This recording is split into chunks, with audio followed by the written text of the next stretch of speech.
ിന്റെ അടിമകളായി പോകരുത്. ഒരു ദീനിന്റെ പേരിൽ ഒരു തോന്നിവാസവും ചെയ്യരുത്.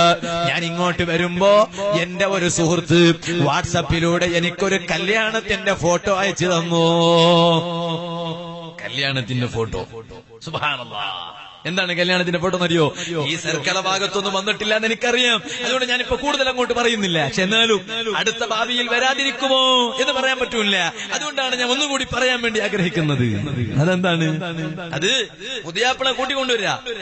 പുതിയാപ്പിളനെ കൂട്ടിക്കൊണ്ടുവരുന്ന സമയത്ത് ശർക്കലക്കാരുടെ സ്വഭാവം എന്താ?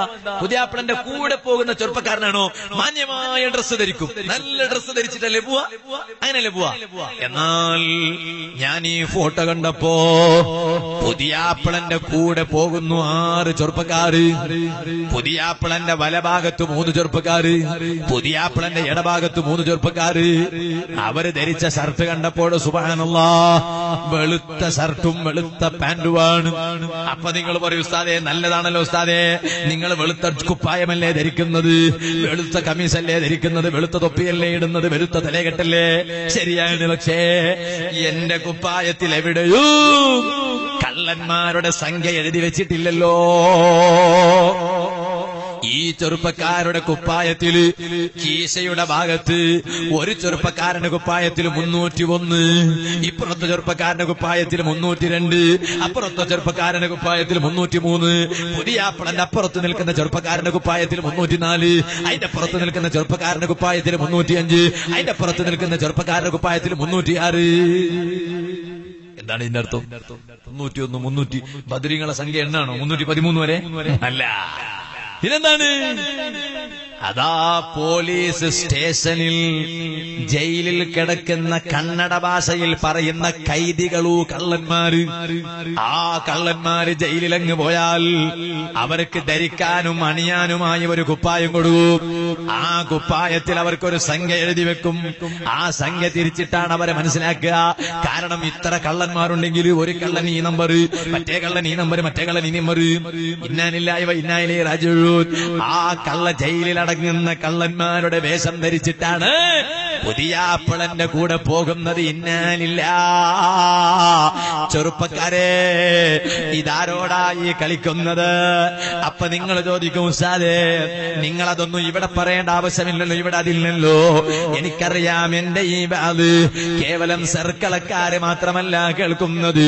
ഞാൻ ഇങ്ങോട്ട് വരുന്ന സമയത്ത് വരെ ഇന്നത്തെ വാത് ഓൺലൈനിലുണ്ടോ, ആ ലിങ്ക് ഒന്ന് അയക്കണേ എന്ന് വരെ പറഞ്ഞ വിദേശത്തുള്ളവരുണ്ട്. ഒരുപാട് ചെറുപ്പക്കാർ ഈ പരിപാടി വീക്ഷിച്ചുകൊണ്ടിരിക്കുന്നുണ്ട്. അപ്പൊ ഞാൻ ഈ പറഞ്ഞ പ്രസംഗം ഈ പുതിയാപ്പിളനെ കൂട്ടിക്കൊണ്ടുപോകുന്ന സമയത്ത് കള്ളന്മാരുടെ വേഷം ധരിച്ച് കൂടെ നടന്ന ചെറുപ്പക്കാർക്ക് എന്റെ ഈ സംസാരമൊന്ന് എത്തിയാൽ, അടുത്ത കല്യാണ ചടങ്ങിലെങ്കിലും അതിൽ നിന്ന് മാറി നിന്നാൽ എന്റെ ഈ വാതുകൊണ്ട് ഉപകാരം കിട്ടിയില്ലേ ബാപ്പമാരെ? ഇത് സംഘടിപ്പിച്ചത് കൊണ്ട് നിങ്ങൾ രക്ഷപ്പെട്ടില്ലേ ബാപ്പമാരെ? ഇത് സംഘടിപ്പിച്ചത് കൊണ്ട് നിങ്ങൾ രക്ഷപ്പെട്ടില്ലേ ചെറുപ്പക്കാരെ? സുബ്ഹാനല്ലാഹ്. കല്യാണം എന്നത് ഹബീബാടെ തങ്ങൾ കാണിച്ചു തന്ന സംസ്കാരമല്ലേ? അന്നിക്കാഹു സുന്നത്തി, നിക്കാഹ് എന്റെ ചര്യ എന്നല്ലേ നബി സല്ലല്ലാഹു അലൈഹി വസല്ലം പഠിപ്പിച്ചത്. മൻ തസവ്വജ ബിഇംറഅത്തിൻ ഫഖദ് അഹ്റസ സുലുസൈ ദീനിഹി. ഒരു പെണ്ണിനെ ഒരുത്തൻ വരിച്ചാൽ, ഒരു പെണ്ണിനെ ഒരുത്തൻ കല്യാണം കഴിച്ചാൽ അവന്റെ ദീനിന്റെ 2/3 ഭാഗം അവൻ പൂർത്തിയാക്കിയവനാണ്. ഫല്യത്തഖില്ലാഹ ഫി സുലുസിൽ ബാഖി. ഇനി 1/3 മാത്രമേ ബാക്കിയുള്ളൂ.